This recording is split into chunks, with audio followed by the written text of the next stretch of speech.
본 방송에서 제공하는 투자 정보는 투자 판단에 대한 조언입니다. 방송에서 제공하는 주식의 가치, 가격 상승 및 가격 하락에 대해서는 방송사에서 보장하지 않습니다.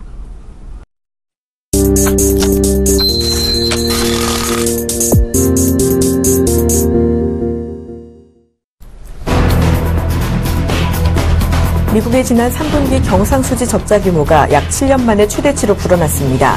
미국 상무부는 3분기 미국 경상수지 적자 규모가 1,241억 달러를 기록했다고 17일 발표했습니다.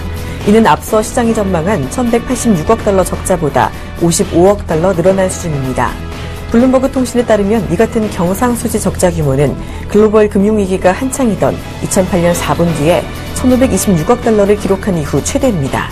미국 기업들이 달러화 강세로 인해 수출 측면에서 타격을 받아왔기 때문으로 풀이됩니다. 미국의 신규 실업수당 청구 건수가 전주보다 감소하면서 고용 강세를 확인했습니다. 17일 미국 노동부는 지난 12일 기준 주간 신규 실업수당 청구 건수가 전주보다 11,000건 감소한 27만 1,000건을 기록했다고 발표했습니다. 이는 블룸버그가 집계한 전문가 전망치 27만 5천 건보다도 낮은 것입니다. 미국의 신규 실업수당 청구 건수는 올해 3월부터 고용 강세 기준점으로 판단되는 30만 건을 밑돌았습니다. 미국의 지난달 경기 선행지수가 전망보다 웃돈 상승세를 보였습니다. 미국 컨퍼런스 보드는 17일 11월 경기 선행지수가 전월보다 0.4% 상승한 124.6을 기록했다고 발표했습니다. 이는 전월치 0.6% 상승에는 못 미치지만 시장 전망치 0.1% 상승을 웃돈 결과입니다. 블룸버그는 정부가 주택 건설 허가를 늘리고 주가가 상승한 덕분이라고 설명했습니다. 미국이 전날 기준금리를 올리면서 신흥국 통화 가치가 하방 압력을 받은 가운데 인도네시아와 필리핀 중앙은행이 17일 기준금리를 동결했습니다. 인도네시아 중앙은행은 이날 기준금리를 현행과 같은 7.50%로 동결했고 필리핀 중앙은행도 기준금리를 현행과 같은 4.0%로 동결했습니다. 반면 대만 중앙은행은 기준금리를 기존 1.75%에서 1.625%로 인하했습니다. 한편 홍콩 금융관리국과 멕시코 중앙은행은 미국에 이어 기준금리를 0.25%포인트 인상했습니다. 달러가 미국 연방준비제도 이사회의 기준금리 인상 영향으로 2주 최고치를 기록했습니다. 17일 뉴욕 외환시장에서 주요국 통화에 대한 달러 가치를 보여주는 달러인덱스는 99.29까지 올라갔습니다. 지난 16일 미국 연준은 기준금리를 0.25%포인트 인상했고 내년에도 4차례 정도 추가 금리 인상을 예고했습니다. 반면 유럽중앙은행과 일본은행은 경기 부양을 위해 추가 양적 완화에 나설 전망이어서 달러 강세는 지속될 것으로 예측됩니다. 국제 금값이 금리 인상에 따른 달러 강세 영향으로 2% 넘게 급락하면서 2009년 10월 이후 6년여 만에 가장 낮은 수준으로 추락했습니다. 17일 뉴욕 상품거래소에서 국제 금 가격은 전날보다 온스당 27.2달러, 2.5% 급락한 1,049.60달러를 기록했습니다. 국제 은 가격은 0.7% 하락했고 팔라듐과 백금은 각각 3%와 1.5% 급락했습니다. 이처럼 귀금속 가격이 떨어진 것은 금리 인상에 따른 달러 강세 때문으로 풀이됩니다.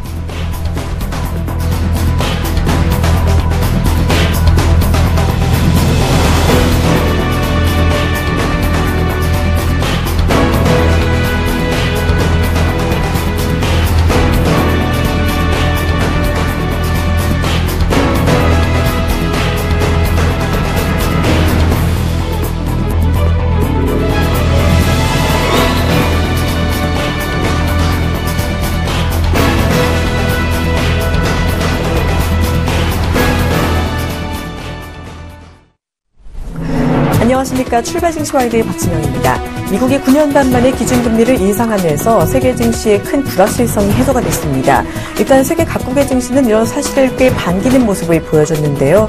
하지만 이제는 다른 우려감이 다시금 부각이 되고 있습니다.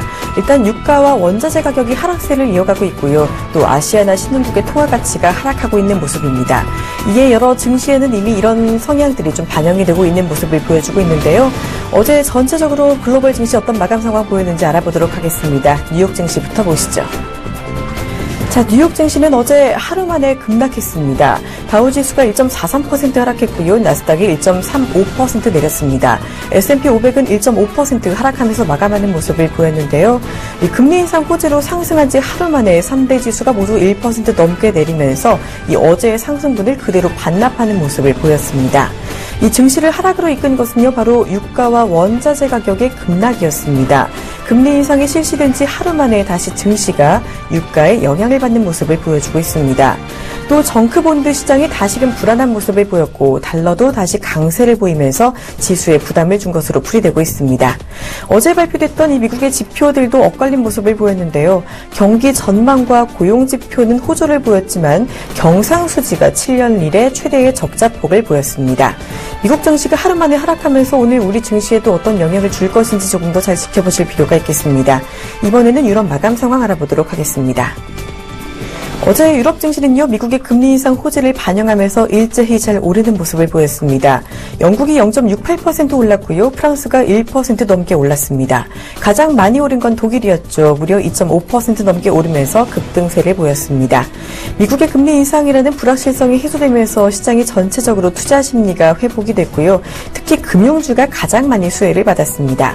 하지만 국제유가가 약세를 보이면서 관련 에너지주들이 부진한 흐름을 역시 보여줬습니다. 자, 어제도 하락했던 유가 그렇다면 어떻게 마감됐는지 보도록 하겠습니다. WTI는요, 전날보다 1.6% 내리면서 35달러를 하회했습니다.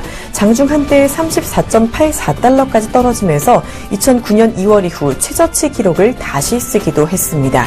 자, 브렌트유도 내렸는데요. 1% 하락하면서 37달러를 겨우 지지했습니다. 미국의 원유 재고 증가에 더해서 금리 인상으로 달러가 강세를 보이면서 유가가 하락 압력을 받은 것인데요. 이 미국의 금리 인상 이슈가 해결이 된 가운데 앞으로 유가가 또 증시에 어떤 영향을 미칠지 좀 더 지켜보실 필요가 있겠습니다. 이번에는 아시아 마감 상황 알아보도록 하겠습니다.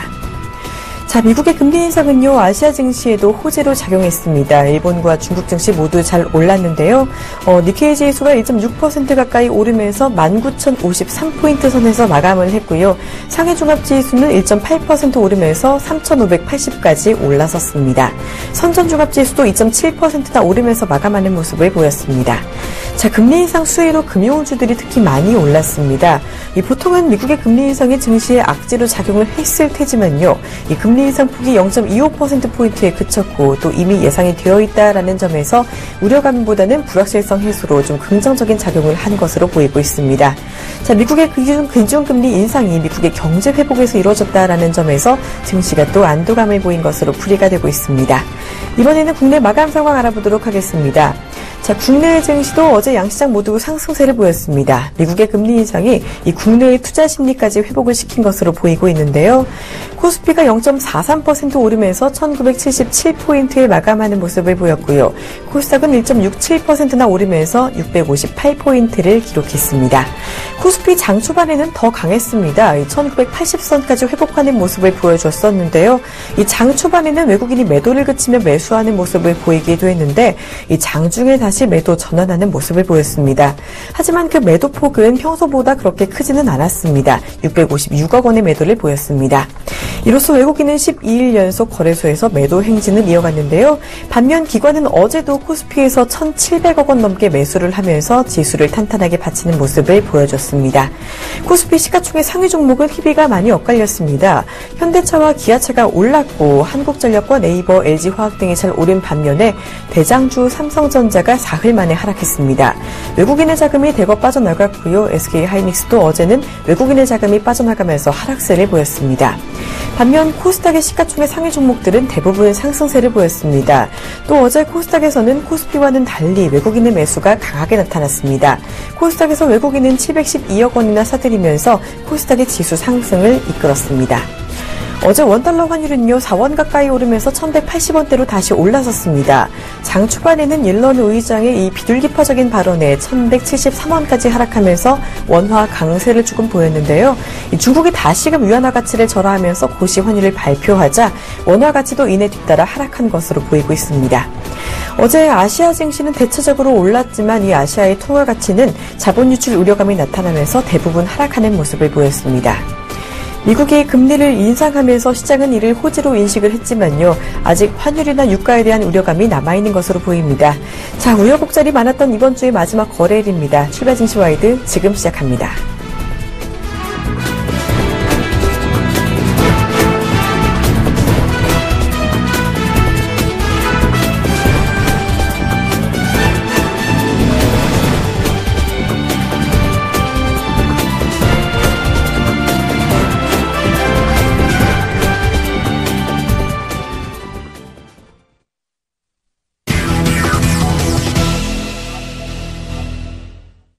본 방송에서 제공하는 투자 정보는 투자 판단에 대한 조언입니다. 해당 주식의 가치나 수익률에 대해서는 보장하지 않습니다. 지금 이 시간 국내 시황의 대가와 함께 시장 전략 자세히 알아보는 시간입니다. 오늘은 아드나 투자자문 신승용 대표와 함께합니다. 안녕하세요. 네, 안녕하십니까.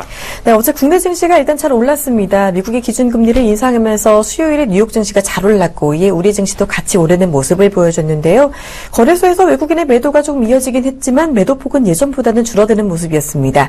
어제 국내 증시 어땠는지 자세한 리뷰부터 부탁을 드릴게요. 예, 일단 앞서서 우리 앵커께서 설명해 주셨던 대로 우리 시장 일단은 상승세를 계속 유지해 나갔다. 근데 문제는 좀 장 초반에 강한 상승 부분이 장 후반까지는 좀 이어지지는 못했다.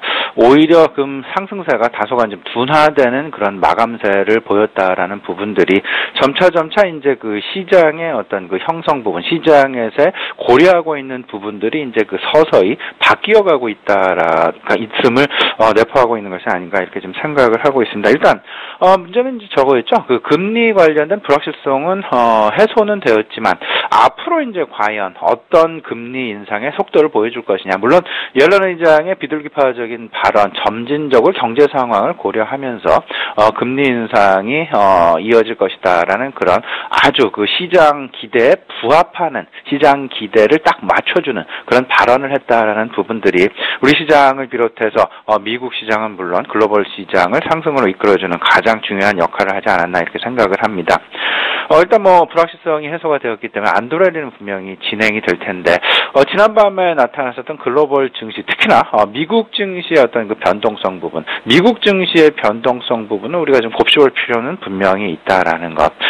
달러화의 강세가 사실상 국제 유가 그리고 비철금속의 가격, 국제 금 가격의 하락, 모든 부분에 지금 영향을 주고 있다. 그리고 더 나아가서는 미국 제조업 지표까지도 영향을 많이 주고 있는 미국의 이제 그 경상 수지 부분이 사상 매우 크게 이제 조금 좀 확대되는 그런 1287억 달러인가요? 이렇게 좀 확대되는 그런 모습을 보였다라는 부분들이 달러화 강세 기인하고 있다라는 것. 이 부분에 대해서 우리가 계속해서 좀 주목을 해볼 필요가 있다라고 말씀을 좀 드려보겠습니다. 어제 코스피 지수는 0.4% 상승, 그리고 코스닥 지수는 1.67% 상승을 하는, 다소 이제 그 코스닥 지수가 조금은 좀 강하게 상승의 모양을 나타내는 그런 모습을 나타냈습니다. 제가, 지난주부터 계속 그 말씀을 드렸던 부분이 있었죠. 이격도에 대한 말씀을 좀 드린 바가 있었는데요.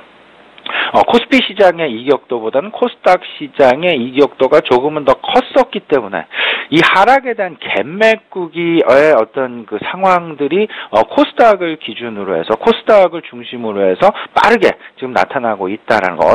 코스닥의 이격도는 상당 부분 만회되어 있는 그런 상황. 코스피도 마찬가지가 되겠고요. 이제 이격이 점차 줄어들어 있기 때문에 일단 당분간은 조금 좀 기간 조정의 양상을 보일 가능성도 분명히 염두에 둬야 되겠다. 특별한 어떤 그 글로벌 시장 내 어떤 그 변화 그리고 우리 시장 내 어떤 그 변화에 줄만한 어떤 그 이벤트가 있지 않는 한은 이 이격을 갑자기 변화시킬 만한 그런 어떤 그 모멘텀은 좀 나타나기 힘들지 않겠느냐. 다소한 좀 기간 조정 쪽에 조금 좀 어떤 그 무게 중심을 두시는 게 좋지 않나 생각이 되고요. 물론 이 부분에 가장 크게 영향을 미칠 요소는 지금 현재 시기적인 문제가 첫 번째인 것 같고요. 두 번째는 일단 외국인의 수급에서 좀 살펴봐야 될 것 같은데, 시기적인 문제는 다들 아시겠습니다만은 연말, 연시, 사실상 이제 한 1년을 마무리하는 그런 국면이다 보니까 사실상 주요 수급 주체들, 기관도 그렇고요, 외국인들도 그렇고 어떤 그 공격적인 어떤 그 포트폴리오의 변화를 꾀하기보다는 오히려 그 마무리 단계에 접어들면서 서서히 이제 그 1년 동안 농사졌던 부분들을 적당하고 아주 긍정적으로 이제 그 마무리하고자 하는 튜닝 정도에 지금 그치고 있다라는 부분. 최근 들어서 이제 그 거래량이, 시장 내 거래 규모가 상당히 축소되었다라는 점이 이런 부분들을 그대로 반영하고 있다라는 것 생각을 좀 하셔야 될 것 같습니다. 국제 유가의 움직임이 상당히 중요합니다. 다들 아시겠습니다만은 국제 유가의 변동성 부분, 이 국제 유가는 결국은 달러와 강세가 첫 번째 요인으로 기인을 하는 것이고, 두 번째는 수요와 공급에 이제 입각할 텐데, 공급은 줄어들지 않고 수요가 오히려 겨울철 수요 때문에 늘어나야 됨에도 불구하고 지금 현재 그 북반구의 기후 자체가 그다지 추위를 지금 논할 만큼, 추위를 얘기할 만큼, 그다지 많은 추위가 오고 있지 않다. 오히려, 좀 온화한 기후가 좀 계속되고 있다라는 그런 부분들이, 겨울철 난방유 수요에 대한, 수요 확대에 대한 기대를 조금 좀 둔화시키고 있는 것이 아닌가 이렇게 좀 생각을 하고 있습니다. 전체적으로 이제 그 외국인의 매도세, 물론 이제 어제 같은 경우 다소간 이제 둔화되는 그런 모습 쪽으로 바뀌긴 했죠. 근데 하지만 외국인의 매도세에 대해서 는 달러화의 방향성이 두 가지를 가지고 계속해서 면밀히 관찰해 볼 필요는 있겠다라고 정리가 될 수 있지 않을까 이렇게 좀 말씀드려보고요. 어제 특징 종목들 좀 간단하게 좀 살펴보면요. 일단 뭐 비철금속 가격과 관련된 시장 내 대장주라고 말씀을 드릴 수 있을 것 같습니다. 고려아연 3%의 어떤 그 상승 나타났는데요. 일단 뭐 금리 인상이라는 이슈가 해소되다 보니까, 불확실성이 해소되다 보니까 이 다음번에 지금 원자재 가격이 좀 오를 것이 아닌가라는 그런 기대감, 그런 부분들이 실질적으로 비철금속의 대장주라고 얘기를 할 수 있는 고려아연 주식에 반영이 되었지 않았나 이렇게 좀 생각이 되고요. 아프리카 텔레비전 거의 뭐 7% 육박하는 상승 나타났습니다. 이제 뭐 서서히 또 다시 어떤 그 테마가 계속 돌고 있다라는 그런 생각이 좀 많이 드는데요. 트래픽 관련된 얘기들 계속 지금 나오고 있다라는 것 한번 관심을 가지셨으면 어떨까 싶습니다. 그래서 현진소재 용현 BM, 조금 좀 용현 BM의 어려운 소식이 한동안 좀 들려왔었다가 그 부분이 해소되었다라는 얘기 나타나면서 두 종목 모두 그 상한가 마감하는 그런 소식, 그런 모습 보였었고요. 화장품주, 중국 수출이 계속해서 늘어나고 있다라는 거, 1억 달러 넘었다라는 그런 얘기들 나오면서 일단 화장품주들의 전반적인 동반 강세 보여줬다라는 거 우리 시청자분 확인을 해주셨으면 좋겠고, 화장품주 중국과 아울러서 어떤 그 내년에도 우리 시장 내 어쨌든 좀 뭐 긍정적인 모습의 그 주가 움직임 보일 가능성이 상당 부분 크다라는 것 생각을 하시고요. 문제는 화장품주 같은 경우에는 어떤 선에서 내가 매수를 할 것이냐, 그 이제 저점 매수의 영역이 어디냐, 이 부분에 대한 판단이 가장 중요할 것 같습니다. 그 부분에 대한 판단, 조금 이제 제 개인적인 판단은 지금 현재는 좀 아니지 않나라는 생각이 좀 많이 들고요. 일단 연초가 좀 지난 이후에 상당히 좀 상당 기간 고민을 좀 한 이후에 저점 매수의 영역이 어딘지, 어디쯤 될지 이 부분에 대한 고민 좀 해보셨으면 어떨까 싶습니다. 그리고 아무래도 LG화학 그 전기차에 대한 기대감 여전하고요. 그 다음에 화학업종에 대한 전반적인 업황 기대감, 이런 부분이 있었다라는 것. 그리고 태양광 업종에 대한 업황 개선 기대감 계속 있죠. 친환경과 관련된 부분, 특히나 이제 파리 기후 협약 이후에 친환경과 관련된 어떤 그런 사업들 중에서 태양광 업종이 가장 시장에서 주목받고 있다라는 것. 이 중에서 대장주는 뭐니 해도 OCI가 아닐까. OCI 어제 4.6%의 급등 상황 나타났다라는 점 정리를 해볼 수 있을 것 같네요. 네, 어제 국내외 시장 흐름과 특징주까지 아주 자세하게 짚어주셨습니다. 잘 들어봤고요. 한동안 또 세계 증시의 최대 이슈였던 이 미국의 금리 인상이 결국 단행이 됐습니다. 미국의 금리 인상, 사실 그동안 세계 증시를 움직이는 가장 큰 변수였다라고 할 수 있겠는데요. 이제는 또 증시의 또 다른 변수에 주목할 때가 아닌가 싶습니다. 자, 요즘 또 무엇보다 유가가 시장에 크게 영향을 주고 있는데요. 이 다양한 부분에서 또 앞으로 이 시장 변수 점검해 본다면 어떤 것들이 있을까요? 일단 큰 이슈, 큰 고비 하나 하나는 분명히 넘겼습니다. 근데 이제 그 고비 하나를 넘겼다고 해서 다음 고비가 전혀 없는 것도 아니고 평탄한 어떤 주식시장이 이루어지는 것도 절대 아닙니다. 다음 고비에 대한 분석, 그리고 다음 고비는 어떤 고비가 찾아올 것이냐, 그리고 어떤 긍정적인 햇살이 비출 것이냐, 이런 부분에 대한 고민이 필요한 시점이다라고 말씀을 좀 드려봅니다. 근데 여기서 이제 그 중요한 부분 두 가지를 좀 짚어봤으면 좋겠습니다. 첫 번째는 시장의 투자 심리의 변화 부분이 되겠고요. 두 번째는 시장의 변수로서 작용할 수 있는 핵심 이슈의 순위 변화에 대해서 좀 생각해 볼 필요가 있겠다. 첫 번째, 투자 심리의 어떤 그 변화 부분. 과거 이때까지는 센티멘탈 중심의 시장의 어떤 그 축이 형성되었다라면 이제는 펀더멘탈 중심으로 시장의 축이 형성될 가능성이 크다. 시장의 관심은 센티멘털에서 펀더멘탈로 바뀐다라는 것, 바뀔 수밖에 없는 그런 상황일 것이다라는 것, 그 부분이 한 가지가 될 것 같고요. 두 번째, 이제 미국 금리 이슈는 어찌 보면 지금 현재 상황에서는 시장 핵심 이슈 중에 가장 후순위로 밀렸다라고 생각을 하셔야 될 것 같습니다. 이제 그 과거 우선순위에 이제 그 들어가는 핵심 변수 세 가지를 짚어본다라면 이제 뭐 G2 국가들의 경기도 있어, 그게 한 축이 될 것 같고, 그다음에 미국 금리 이슈가 또 한 축이 될 것이고, 그다음에 또 한 축은 분명히 국제 유가라는 인플레이션과 매우 크게 좌지우지되는 국제 유가라는 부분이 또 한 축이 될 텐데, 우선순위 분명하게 지금 정해졌습니다. 첫 번째가 국제 유가가 핵심 변수 중에 제일 첫 번째 우선순위를 가지고 갈 수 있을 것 같고요. 두 번째가 G2의 경기, 미국과 중국의 경제 상황, 그리고 이제 세 번째 가장 후순위로 미국의 금리 이슈가 이제 밀려났다라는 것. 그렇다면 국제 유가에 가장 크게 영향을 주는 변수 과연 무엇일까? 경기 환경에 가장 영향을 크게 주는 변수가 무엇일까? 국제 유가일 텐데, 이 국제 유가 결국 앞서서도 단단하게 말씀을 드렸습니다만, 그 단순하게 이제 그 어떤 그 경기적인 차원, 그러니까 그 금융시장적인 차원에서 달러화의 강세 반대편에 서 있다라는 부분. 그리고 또 한 가지는 실질적인 실물 경기 차원에서 봤을 때 공급과 수요 원칙에 의해서 조금 좀 시각을 좀 가져가 봐야 될 텐데, 이 두 가지 이슈 중에서 지금 현재 매우 좀 어떤 그 임계점 선상에 지금 서 있다라는 부분이 되겠습니다. 달러화 인덱스, 뭐 시청자 여러분 다들 아시겠습니다. 어젯밤 미국 금리 인상 이후에 달러화 강세 기조에 대한 기대감, 이런 부분들로 인해서 달러 인덱스가 또 다시 100에 육박하는 99.29로 마감하는 그런 초강세 상황이 다시금 나타났다라는 것. 이로 인해서 국제 유가의 하락이 좀 이어졌고요. 국제 상품 가격의 하락이 이어졌다라는 부분들. 그래서 달러 인덱스가 어찌 보면 국제 유가의 어떤 방향성을 결정짓는 가장 중요한 핵심 변수일 수밖에 없다라는 것.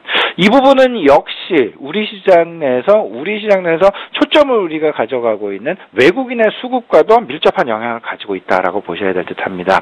외국인의 수급, 금리 인상이라는 어떤 그 불확실성이 해소됐다 하더라도 어제 같은 경우 외국인의 수급이 개선은 되는 모습은 보여주지만 매수세로 분명한 전환을 보여주지는 않았다라는 점, 여전히 650억 원대의 순매도를 보여줬다라는 점은 외국인의 포커스는 지금 현재 금리 인상이라는 불확실성 해소가 아니라 달러화의 방향성에 포커스를 하고 있다. 달러화의 달러 인덱스에 포커스를 하고 있다라고 보셔야 될 듯합니다. 따라서 달러의 움직임을 계속 주목하시는 것이 중요할 것 같고요. 달러화의 강세가 조금 둔화되는 그런 모양새를 보인다라면 외국인의 이탈이 멈추고 외국인들이 다시 우리 시장으로 돌아오는 그런 모습 보여줄 가능성이 크다. 근데 이 부분을 강력하게 뒷받침할 수 있는 어떤 근거들 지금 나오고 있습니다. 지금 어젯밤에 미국에서 발표된 경상수지 적자 규모의 확대 부분, 이런 부분에 대한 가장 큰 배경을 달러화 강세로 의한 미국 그 수출 기업들의 수출 둔화 부분, 이런 부분이 가장 중요한 핵심 배경이 되고 있다라는. 그렇다면 미국 정부, 미국 경제 정책을 만들어가는 정부 당국에서도 미국 수출 경계 둔화를 그대로 달러화의 강세를 좌시하면서 그대로 놔두진 분명히 않을 것이다라는 것. 따라서 달러화의 지속적인 강세는 조금 좀 어렵지 않겠느냐. 전반적인 이제는 다시금 원상태로 회귀하는 그런 모습을 보일 가능성이 크다라는 부분에 한번 기대를 가지셔도 괜찮지 않을까, 이렇게 좀 생각을 하고 있습니다. 네, 그러니까 이제는 유가가 지금 시장에 가장 큰 영향을 주고 있고 그 다음이 미국과 중국의 경기다라고 짚어주셨습니다. 또 달러 강세 역시 핵심 변수가 될 수 있다는 점까지 잘 체크해 두시길 바랍니다. 자, 연말이죠. 이제 내년 시장을 좀 준비해야 할 때인데요. 정부가 16일에는 2016년 경제정책 방향을 발표하기도 했습니다.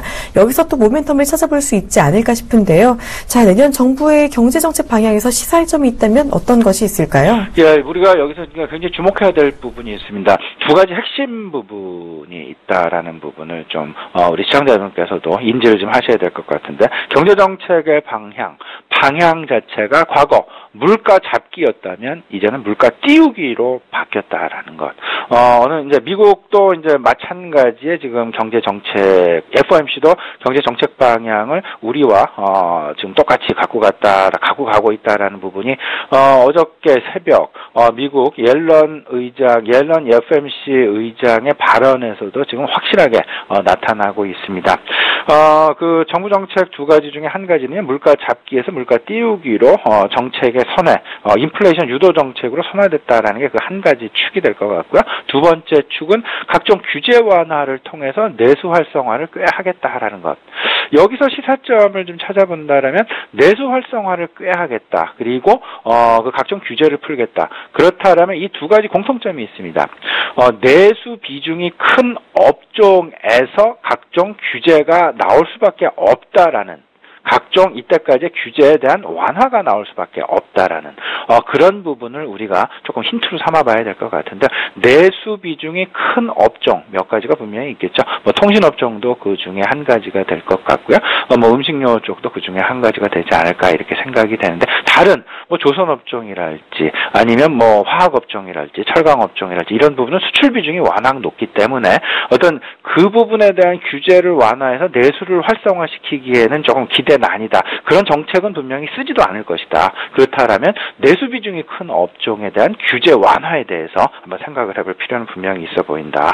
말씀을 좀 드려봅니다. 그리고 인플레이션 유도 정책으로 우리 정부도 선회했지만 미국 정부 역시 마찬가지의 정책을 쓰고 있다. 그리고 유로존 역시 디플레이션에서 벗어나기 위해서 인플레이션으로 산업을 끌고 가기 위해서 상당 부분 지금 노력을 하고 있다라는 것 역시 우리가 지금 오히려 인플레이션 유도 정책으로 전체적인 글로벌 시장의 동조화 현상이 분명히 나타날 것이다.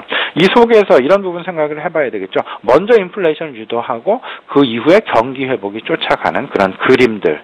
근데 이 그림들 속에서 이제 결국에는 경기 회복이 이제 나타날 텐데, 경기 회복의 시발점이 결국에는 원재료와 소재 쪽에서 나타나야 될, 어찌 보면 당면 과제를 안고 있다라고 봐야 될 듯합니다. 먼저 소비를 이제 과거 같은 경우는 소비를 활성화시켜 돈을 풀어서 소비를 활성화시키고 그 소비로 하여금 차츰차츰 이제 그 생산까지 활성화시키는 그런 쪽의 어떤 그 선순환 구조를 유도해 왔었다라면 이 조금 좀 순서가 바뀌었습니다. 원재료나 소재 가격의 상승을 유도를 하면서 전체적으로 이제 그 경기 순환 구조의 어떤 그 촉발제를 바꿔 나갔다라는 그런 얘기가 되겠습니다. 이렇기 때문에 어떤 그 펀더멘탈 관점에서 경기 순환 구조를 잘 따져보시는 것이 가장 중요하지 않을까 생각이 되고요. 이런 차원 속에서 생각을 해본다라면 중장기적으로 어쨌든 그 경기 민감 대형 소재주 쪽하고요. 그다음에 원자재 관련주에 대한 관심, 여전히 그 비중, 포트폴리오 비중의 일정 부분 담아가야 되겠다라는 말씀 아울러서 좀 드리고 싶습니다. 네, 일단 내수 활성화 정책이 기대되는 만큼 이 내수 비중이 큰 통신사나 음식료 업종들 조금 더 잘 살펴보자라는 말씀까지 해주셨고요. 이 물가 같은 경우 상승을 좀 먼저 진행하고 이후에 경기를 이끌어갈 수 있다라는 구조가 될 수 있다는 점에서 조금 더 이 원자재 관련주, 경기 민감주 챙겨보자라고 짚어주셨습니다. 자, 미국의 금리 인상이라는 큰 변수가 해소가 되는 시점입니다. 그 가운데 또 어제 뉴욕 증시가 급락하면서 이 증시 방향성 같은 경우 어떻게 잡아가야 할지 조금 혼란스러운 상황인데요. 자, 오늘 투자 전략은 어떻게 가져가는 게 좋을지 자세한 말씀 부탁드립니다. 예, 앞서서 좀 말씀을 드렸습니다만은 지금 세 가지 핵심 변수가 있었죠. 미국 금리 인상, 그리고 국제 유가, 그다음에 G2의 경기 상황. 근데 그 우선순위가 확실하게 이제 결정이 됐습니다. 국제 유가, G2의 경기 상황, 그리고 나서 금리라는 쪽으로. 그렇다면 지금 현재 핵심 변수의 우선순위 주목을 하시고 국제 유가의 변동성 부분, 방향성 부분 면밀히 따져 보셔야 되겠다라는 가장 시장 우선순위에 두셔야 되겠다라는 부분 다시 한번 좀 강조시켜드리고 싶고요. 적정 인플레이션 그 정책에 대한 유도를 하겠다라는 그런 부분들, 가시화 부분들 이런 부분에 대해서 생각을 해보시면 결국은 원자재 쪽하고 경기민감 소재주에 대한 관심, 분명히 뭐 어제 같은 경우 국제유가의 변동성 부분, 그래서 아직까지는 시기상조라고 얘기를 할 수 있겠습니다. 하지만 관심은 분명히 가져나가야 되겠다라는 그런 말씀 좀 드려보고요. 연말 이제 제가 프로그램 비차익 매수, 특히나 배당을 노리고 연말에 들어오는 프로그램 비차익 매수와 관련된 수급 개선 부분들 28일까지 유효합니다. 이 부분 계속해서 생각을 해두시고요. 그다음 투트랙 관점의 경기 지금 시장 대응 필요하다. 첫 번째 경기 민감 대형주, 그리고 안정적인 고성장주, 이 부분에 대한 관심. 안정적인 고성장주는 말 그대로 실적이 뒷받침이 되는 스토리로 이어가는 고퍼주, 고성장주가 아니라 실질적으로 확인이 되고 실질적으로 시장 내 확실하게 어떤 화답을 해주었던 종목 위주의 어떤 성장이 예상된다라고 생각이 됩니다. 기존 테마군의 재순환 과정도 역시 계속해서 염두를 해두셔야 되겠는데요. 이 부분 기존 테마군은 단순하게 재순환이 되지는 않습니다. 전에 있어서 다른 어떤 이벤트와 같이 복합이 돼서 될 텐데 그 기본 축에는 중국이 항상 들어갈 수밖에 없다라는 것. 전기차의 최근 움직임을 본다면 전기차 하나가 좀 움직이지 않습니다. 전기차와 중국이 같이 맞물려지면서 움직이고 있다라는 것. 그리고 태양광이나 이런 부분, 그리고 이런 부분도 전혀 단독적으로 움직이지 않다는 것. 중국의 수요, 그리고 중국의 어떤 성장, 이런 부분과 같이 맞물리면서 들어간다는 것. 복합적인 테마군이 형성되고 있다는 부분들 생각을 좀 해두시면 좋지 않을까 생각이 됩니다. 그리고 아울러서요, 이제 12월이 지나가게 되면 이제 1월 초 정도부터는 다시금 이제 그 연말 실적에 대한 얘기들 분명히 나오게 됩니다. 연말 실적 턴어라운드에 대한 특히나 실적 모멘텀과 관련해서 계속해서 관심을 기울이시는 그런 전략 필요해 보인다라고 오늘 말씀을 좀 드려봅니다. 오늘 금요일 시장입니다. 일단 조금 좀 시장 변동성이 지금 나타날 수도 있는 구간 분명히 들어와 있다. 어제 특히나 국제유가의 하락과 관련해서요. 이런 부분들 오늘까지도 여전히 좀 보수적인 견지. 오늘은 조금 좀 보수적인 견지 좀 키워갈 필요는 있어 보이지 않을까 조심스럽게 우리 시청자 여러분과 권고해드리겠습니다. 네, 일단은 경기 민감 대형주와 실적이 받쳐주는 고성장주 이렇게 두 부분을 나눠서 포트폴리오 가져가봐도 괜찮겠다라는 이야기 해주셨고요. 기존의 환경과 전기차 그리고 사물 인터넷 같은 테마군이 다시금 순환이 될 거다라는 전략까지 주셨습니다. 오늘은 조금 더 보수적인 시각을 가져가보자라는 이야기까지 들어봤네요. 잘 참고해 주시길 바랍니다. 자, 지금까지 국내 시황 전망과 전략까지 아디나 투자자문 신승용 대표와 함께 알아봤습니다. 고맙습니다. 네, 감사합니다.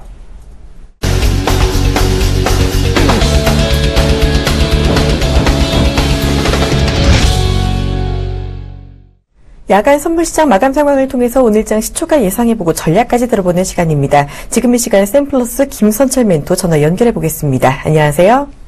네, 반갑습니다. 안녕하십니까? 네, 반갑습니다. 자, 먼저 어제 야간 선물시장 마감 분위기 어땠는지 짚어주시죠. 어제는 큰 장이라고 보기에는 좀 어려웠는데, 일단은 약박스에게 좀 마감을 했습니다. 240.30 정규 시장 대비 약 0.29% 빠진 환산지수로 본다면 1973포인트 정도 선에서 어제 거래가 마감이 됐습니다. 일단 포지션을 좀 한번 살펴보면 개인이 어제 한 966계약 정도를 순매도를 했고요. 일단 외국인이 오랜만에 네 자리 숫자 1018계약 정도를 순매수를 들어왔습니다. 그리고 여전히 기간은 야간 선물 시장에서 아직까지 이렇다 할 큰 포지션 자리는 없는데, 일단 어제 기간 같은 경우는 53계약 정도로 지금 순매도를 했고, 일단 베이시스는 일단 마이너스 3.87인데, 어제보다는 그래도 조금은 다시 이제 순방향 쪽으로 좀 돌아왔던 그런 모습이 좀 있습니다. 그래서 일단 야간 선물 시장을 제가 어제도 한 새벽 3시까지 지금 체크를 좀 하면서 해외 선물이랑 좀 이게 포지션별로 좀 봤는데, 일단은 어떤 거래량이 일단 한 2주 전보다는 좀 양호하게 좀 늘어났다. 이런 부분은 앞으로 이제 선물 쇼커버링 부분에 대한 일단은 배당락이죠. 배당락까지도 아마 외국인들이 어제 매수세가 그렇게 보여줬던 야간 선물 시장이 아니었나 그렇게 보여주기 때문에 일단은 마감 상황은 뭐 약보합세기 때문에 아마 이것도 일단 눈치 보기장. 그래서 아마 뉴욕 증시나 유럽 증시를 보고 움직였던 그런 부분이 아니었나 그렇게 보여지기 때문에 일단 뭐 환산 지수는 1973포인트 정도 이렇게 계산이 좀 나오고 있습니다. 그래서 오늘 야간 선물 시장 하나로만 본다고 하면 일단 외국인들의 쇼커버링 순매수 유입세가 굉장히 좋았던 그런 야간 선물 시장이었던 것 같습니다. 네, 어제 야간 선물 시장에서 외국인이 오랜만에 매수가 들어왔다는 점 짚어주셨네요. 자, 어제 종가 좀 멘토님께서 1970선 지지 여부 꼭 보자라는 말씀을 해주셨는데 어제 종가 1977포인트로 70선에 안착하는 모습을 보였습니다. 자, 이어서 오늘 시장 움직임도 궁금한데요. 먼저 오늘장 시초가는 어떻게 보시는지요? 어제도 뭐 많이 올랐습니다. 그렇기 때문에 1970포인트로 이제 종가를 안착하자 하는데 오늘은 좀 단순한 좀 조정이 있지 않을까 좀 보여주고 있습니다. 그래서 유럽 증시는 좀 올랐지만 뉴욕 증시는 일단은 또 유가 원자재 때문에 애플도 어제 주가가 1%대 하락을 좀 했었죠. 그리고 에너지 관련주들은 뭐 급락을 했습니다. 그렇기 때문에 이 미국이 지금 몸살을 앓고 있는 이 부분은 바로 이제 유가 부분인데 유가가 또 37달러까지도 회복을 했다가 어제도 35달러까지 또 빠졌던 그런 가격의 어떤 변동폭 부분이 좀 많이 있습니다. 그래서 일단 내수제 변동의 미국 시장의 옵션 시장 같은 경우도 지금 변동 지수가 굉장히 크게 많이 높아졌거든요. 근데 그만큼 높아졌다는 의미는 다시 한번 지수가 또 하방으로 움직일 수 있는 그런 부분이기 때문에 그래서 이런 시초가로 본다면 우리가 일봉상의 어떤 그 전체적인 그림을 본다면 또 한번 또 아직까지는 이동평균선들이 회복은 아직 못했거든요. 그래서 이 갭상승 자리 부분은 항상 또 메꿀 수 있는 부분이 있기 때문에 일단은 시초가 오늘 한 1965포인트 정도에서 좀 시작을 하지 않을까. 일단은 단순한 좀 조정이 약간 좀 있다. 이렇게 좀 말씀을 드릴 수 있겠는데, 어제도 말씀드렸던 쇼커버링 부분에 대한 그 배당락, 29일까지 배당락 기준으로 좀 본다고 하면 매수 전환은 계속해서 좀 이뤄질 수 있는 부분이 있지만, 오늘은 한 1965포인트 선에서, 일단은 시작을 하지 않을까. 그렇게 조금 시초가는 좀 보여주고 있습니다. 네, 그렇죠. 유가나 원자재 하락으로 이 뉴욕 증시가 하락한 만큼 오늘 우리 증시도 조정이 나올 수 있다라는 이야기 해주셨습니다. 사실 금리 인상의 호재가 하루밖에 가지 않았다는 점이 좀 아쉬운데요. 오늘 일단 1965포인트 부근에서 시초가 시작을 해서 조정이 조금 예상된다라고 해주셨는데 오늘 그렇다면 투자 전략은 어떻게 가져가는 게 좋을까요? 일단 뭐 또 전략은 또 몇 가지로 또 이제 구성을 좀 볼 수 있습니다. 이제 뭐 그동안에 외국인들이 매도를 지금 뭐 우위를 보였던 부분이 앞으로 좀 진정세가 조금 나오지 않을까 그렇게 좀 보여주고 있습니다. 방금 말씀드린 대로 연말 배당과 쇼커버링 매수 전환으로 이제 가능성이 좀 보여줄 수 있고요.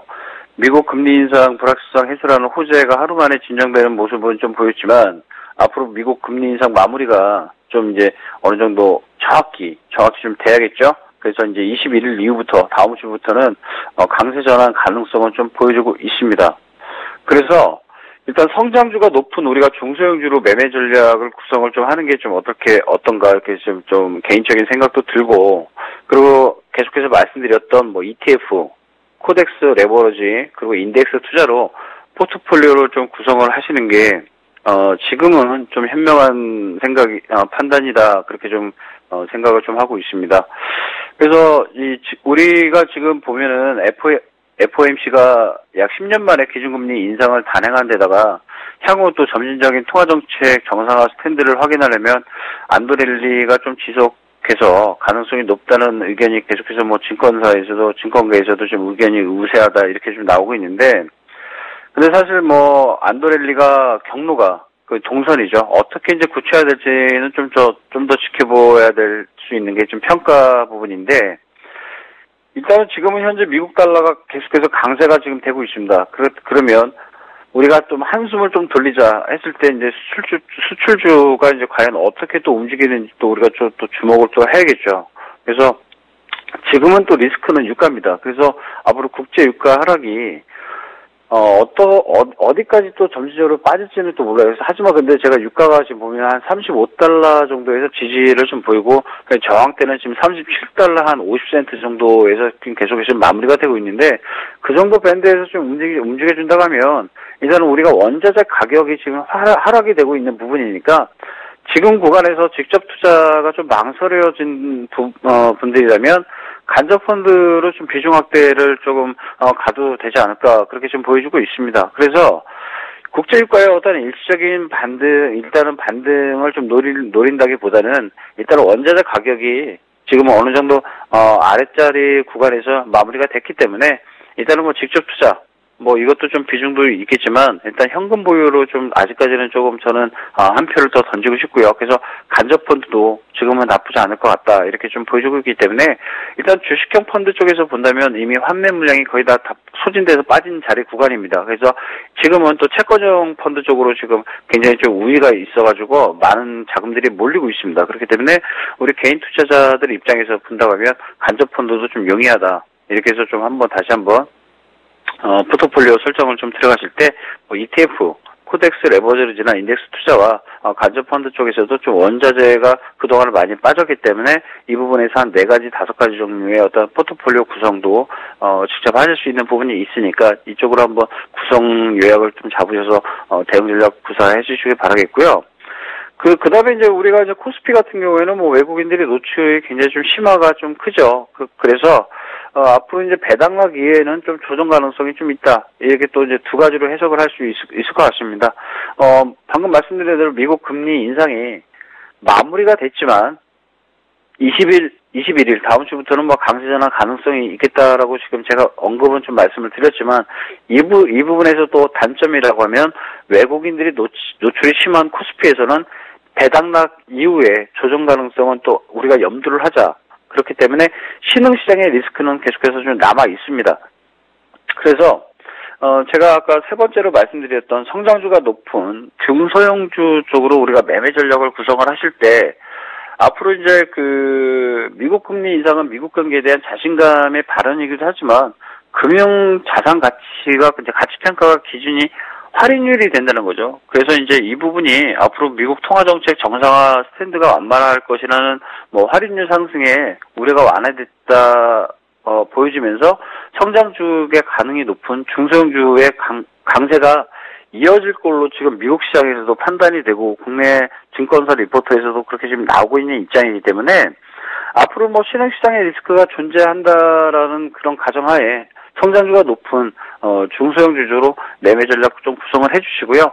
어제 같은 경우에도 제가 볼 때는 뭐 중소형 주주 코스닥 쪽에서도 지금 외국인들이 약 한 400억 가량의 지금 입지를 좀 많이 들어왔었죠. 그래서 그 부분을 또 전체적으로 보니까 코스닥에서도 뭐 시가총액 상위 종목보다는 중소형주 쪽에서도 입질이 좀 많이 좀 두드러졌다 이렇게 좀 보여주고 있습니다. 그래서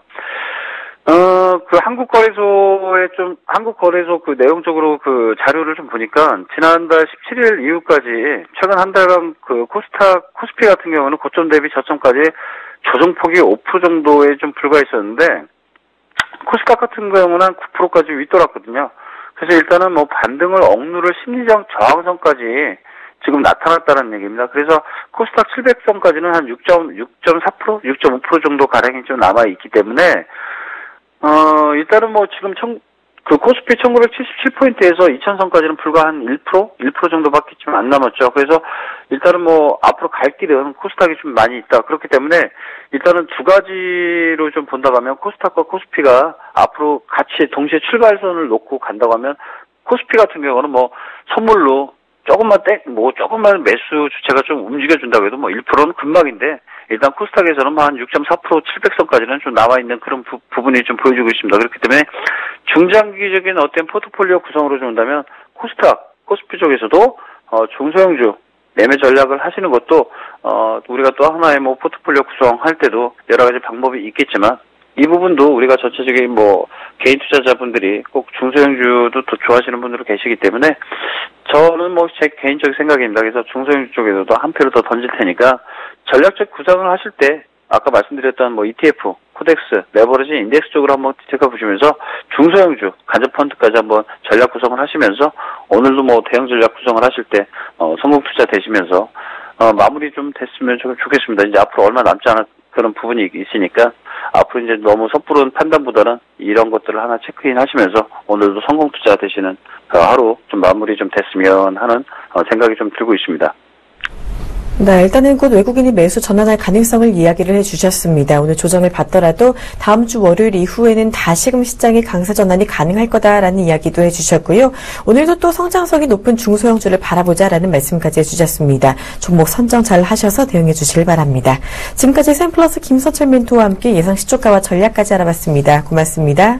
감사합니다.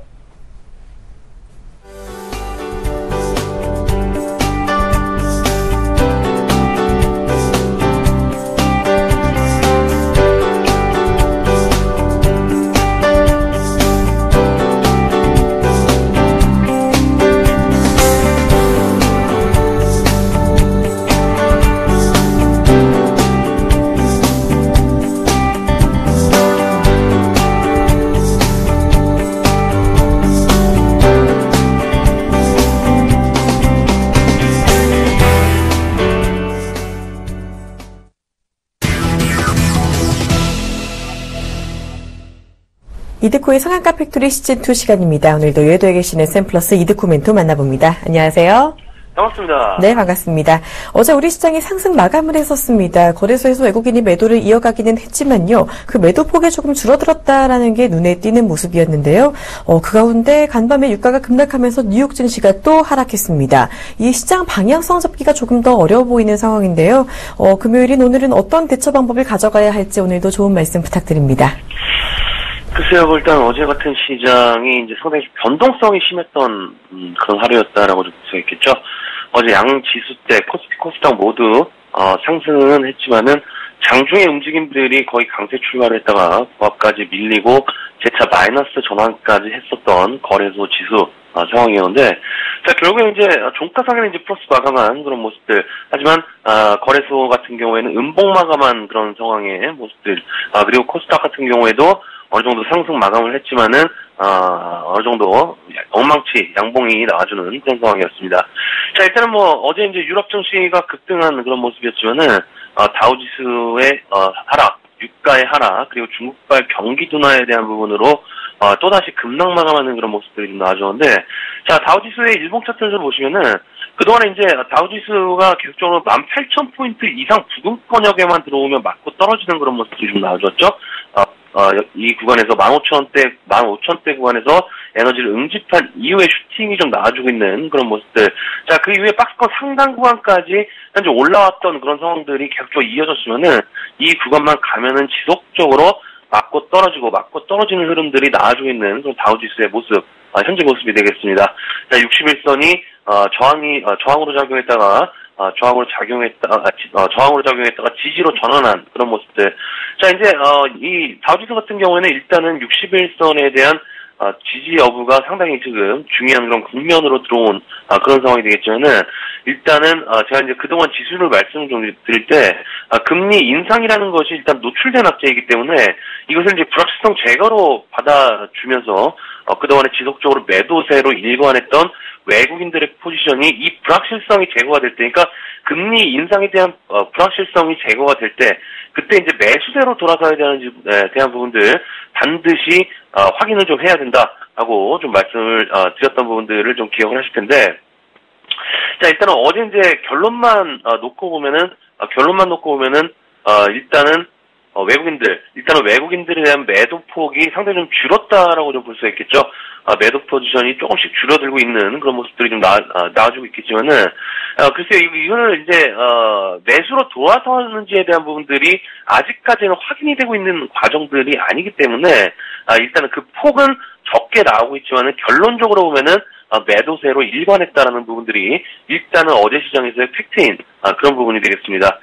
자, 어제 이제 발표한 미국의 실업시장 청구 건수가 전주보다 이제 감소가 나와주었죠.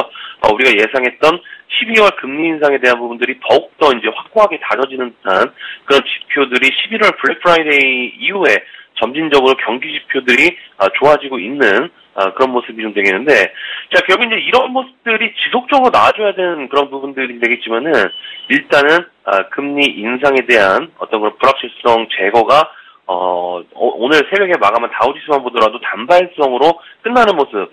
자, 일단은 뭐 금리 인상에 대한 부분들이 이미 노출된 악재이고, 이어서 이제 미국의 실업수당 청구 건수에 대한 부분들로 인해서 고용의 강세가 확인되는 그런 상황들이 바로 이제 말씀드렸던 새로운 경기 회복에 대한 모멘텀이기 때문에 이 부분들이 지속적으로 상승에 대한 클라이막스로서 지속적으로 나아줘야 지수의 상승 랠리에 대한 부담감이 적어지는 그런 부분이 되겠는데, 일단 이것이 이제 단발성으로 끝나게 되면서 어제도 말씀드렸고 그제도 말씀드렸지만은 신흥국들에 대한 어떤 그런 금리 인상에 대한 폐해적인 문제들, 그리고 미국 같은 경우에도 지속적으로 유럽과 중국 같은 경우에도 양적 완화, 그러니까 미국판 양적 완화, 돈풀기를 시행하고 있는 유럽이라든지 중국에 대한 상황들도 안 좋았던 그런 상황에서 경기 부양책으로 인해서 좋아졌을 때, 그때도 이제 주식도 마찬가지의 관점에서 적자에서 흑자 전환이 되고, 기업도 마찬가지입니다. 흑자의 연속성이 나올 때와 마찬가지의 관점에서 일단 우리가 글로벌 경기 회복에 대한 모멘텀들이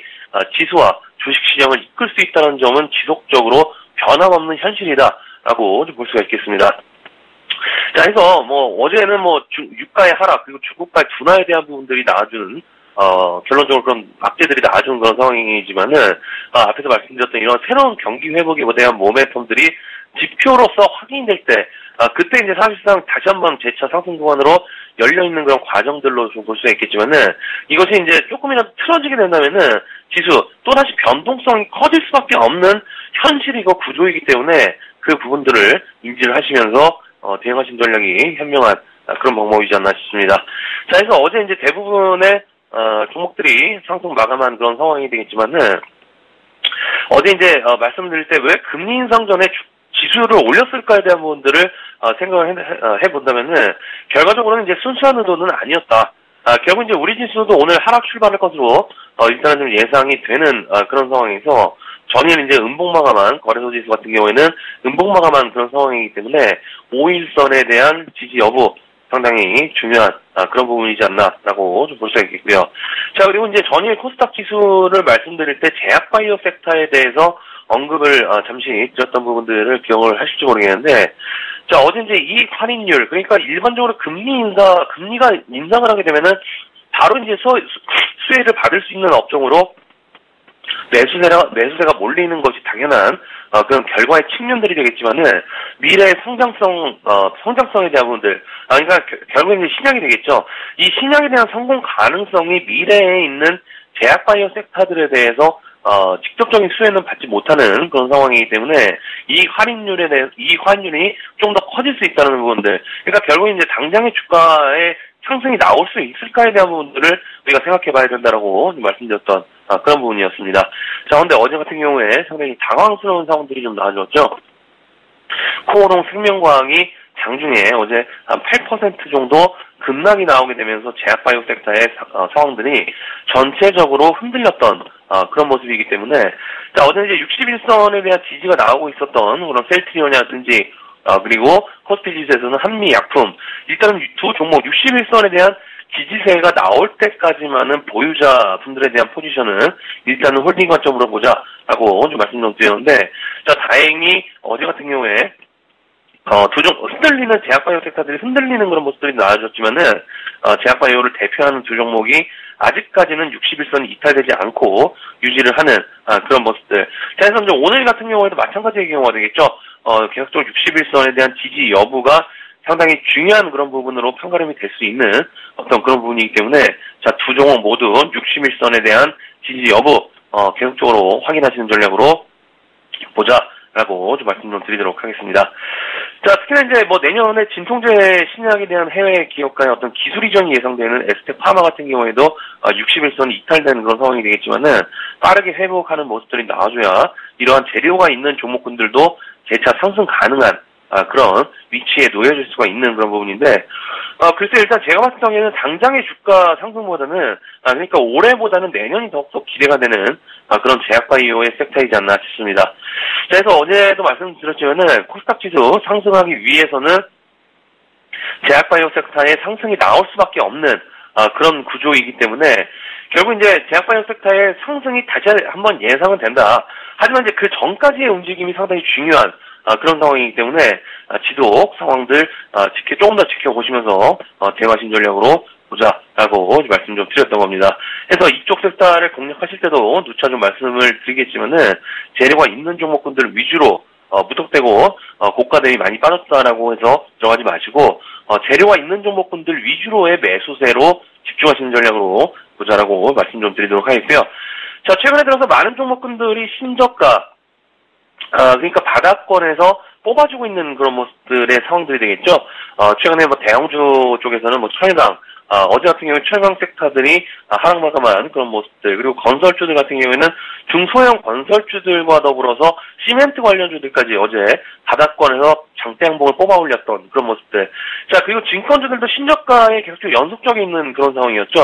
특히나 이제 대우증권 같은 경우에는 어느 정도 만 원대까지 이탈한 그런 모습들이 좀 나와주었지만은 재차 그제 이제 상승했던 그런 모습들. 사실 이제 대우증권이 어제 같은 경우에 굉장히 좀, 제가 증권주를 좀 보면서 느꼈던 점이 뭐였냐면은, 어제는 이제 장중에 어제 우리 지수가 좀 상승마감이 좀 나와주는 그런 모습들이 되어 있지 않았습니까? 하지만 그 전에 이제 증권주들의 움직임을 보면은, 금리 인상하기 전날까지 주가의 상승이 나온 이후에, 그리고 어제 같은 경우에 금리 인상에 대한 불확실성이 제거가 된 다음에 다시 한번 급등이 좀 나와줘야 됐던 그런 부분이었지만은 어제 증권주가 음봉 마감했던 그런 모습이었기 때문에 이것이 어떻게 보면은 그 전에 그것을 미리 알았던 어떤 주체들이 어느 정도 지금 흔들림이 나와주고 있는 그런 상황이다라고 볼 수가 있겠습니다. 자, 해서 지수도 마찬가지의 그런 관점에서 증권주들과 같이 함께 동반 연결해서 보시는 전략으로 보시는 상황들로 챙겨보셔야 되는 그런 부분이지 않나 싶고요.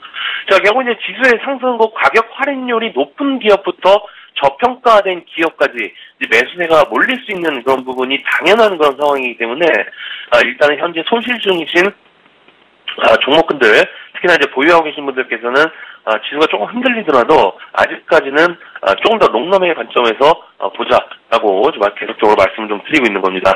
자, 해서 일단은 위메이드 같은 경우에도 오늘 어느 정도 하락 출발이 좀 예상이 됩니다. 지속적으로 3만 원대 중반대에서의 움직임이 되고 있는 그런 상황들이 되겠지만은 결국 이제 신작 게임에 대한 이슈들로 인해서 주가의 등락이 결정되는 그런 상황이기 때문에 현재 구간 너무 당황하지 마시고 전저점에 대한 지지 여부들 지속적으로 확인하시면서 자, 일단 오늘장 인터넷 은행 관련된 보안 섹터, 핀테크 관련된 그런 보안 섹터가 되겠죠.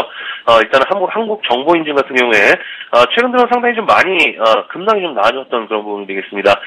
고가 대비 지금 반토막 이상 나왔죠. 21,000원대가 고가였던 그런 부분이 되겠지만은 일단은 만 원대를 이탈을 하고서 9,800원대까지 급락이 나왔던 거의 이제 계단식 하락의 그런 패턴의 모습들이 나와준 그런 상황이기 때문에 자, 일단은 어느 정도 바닥을 다지는 부분들에 대해서 우리가 확인을 했던 그런 부분들, 일단은 조정식 매수 관점으로 단기성 트레이딩, 일단은 12,000원대까지 부근대까지 상승세가 좀 나오는 그런 과정들로 열려있는 그런 부분이 되겠지만은 짧게 치고 빠진 전략으로 보시면서 자, 오늘 일단 금요일입니다. 지난주와 이번 주 초반까지의 지수에 대한 변동성이 커서 다들 걱정들 많이 하시고 많이 힘드셨을 텐데, 자, 일단은 이런 분위기, 다음 주 초반까지는 상당히 좀 이어질 것 같습니다.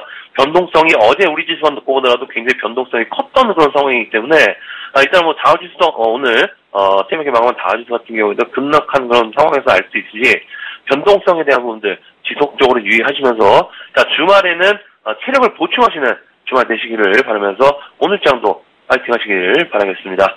오늘 상한가 팩토리는 여기까지입니다. 고맙습니다. 네, 오늘 시장 일단 5일선 지지 여부와 증권주 흐름 같이 보자라고 말씀해 주셨고요. 아직 손실 중이라고 하더라도 바로 매도를 하기보다는 조금 더 잘 기다려보자라는 말씀까지 들어봤습니다. 자, 그 가운데 오늘 새롭게 종목을 주셨죠. 한국정보인증 조정시 매수 관점을 갖고 가보자라는 말씀해 주셨습니다. 꼭 참고해 주시길 바랍니다. 자, 지금까지 샘플러스 이특구 멘토와 함께 오늘 시장 대처 방법 자세히 들어봤습니다.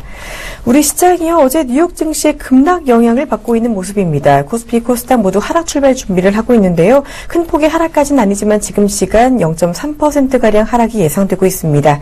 자, 조정이 나올 경우 오늘 시장 어떻게 대처하는 게 좋을지 잠시 후 2부에서 개장 후 전략 알아보도록 하겠습니다. 고맙습니다.